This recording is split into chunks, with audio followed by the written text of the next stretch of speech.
काय मग कुठे निघालास? अरे तुझ्याकडेच येत होतो. अच्छा, काय काम काढलंस?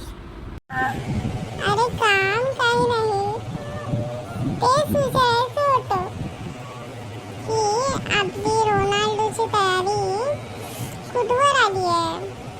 तर मी काल रील्स बघत होतो, तर बघता बघता मला विचार आला,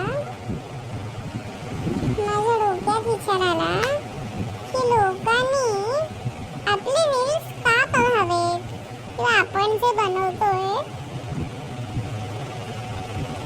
आपले जे कंटेंट आहे ते लोकांनी का बघावं.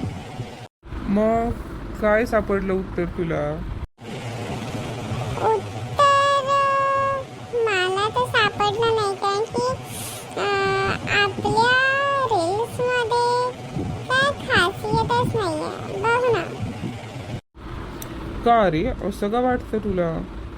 कोणतंही रील्स उचलून बघ किंवा कोणतेही आपले कन्व्हर्सेशन्स डायलॉग्स उचलून बघ, त्याच्यातून तुला काही ना काहीतरी इन्फॉर्मेशन किंवा नॉलेज मिळेलच मिळेल. अच्छा अच्छा, मला पण पुन्हा विचार करावा लागेल. अरे मग काय, जसं तू विचार करशील ना तसं समोरचं जग तुला दिसेल, किंवा जसं तू तुझ्याबद्दल विचार करशील ना तसं तू तुला दिसशील. कारण की अजून तुला वाटतं माइंड पॉवर माहिती नाही आहे. आपल्या मेंदूमध्ये किंवा आपल्या विचारांमध्ये जितकी पॉवर आहे ना, जितकी ताकद आहे, ती जगातल्या कोणत्याही गोष्टीमध्ये नाही आहे. उदाहरण. हो, देतो ना उदाहरण. 2 दिवसापूर्वी मी असंच काहीतरी रील्स बघत होतो.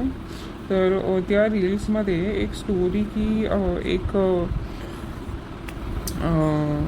लिखित कुठेतरी मी वाचलं की एका माणसाला कैद करण्यात आलेली, आणि त्या माणसाला सांगितलं गेलेलं की तुला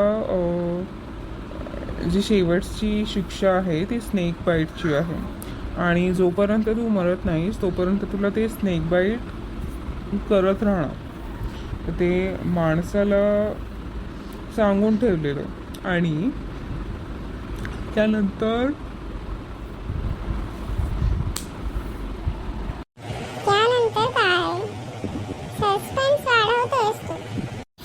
त्यानंतर काय प्रयोग करण्यात आला की तो जो कैदी होता त्याच्या डोळ्यांवर पट्टी बांधण्यात आली, आणि सापाऐवजी त्याला दाखवला गेला कोबरा, पण त्याच्याऐवजी त्याला जिथे साप चावणार होता किंवा जिथे साप चावण्याची जागा त्याला दाखवण्यात आलेली तिथे बारीकशी सुई टोचली गेली.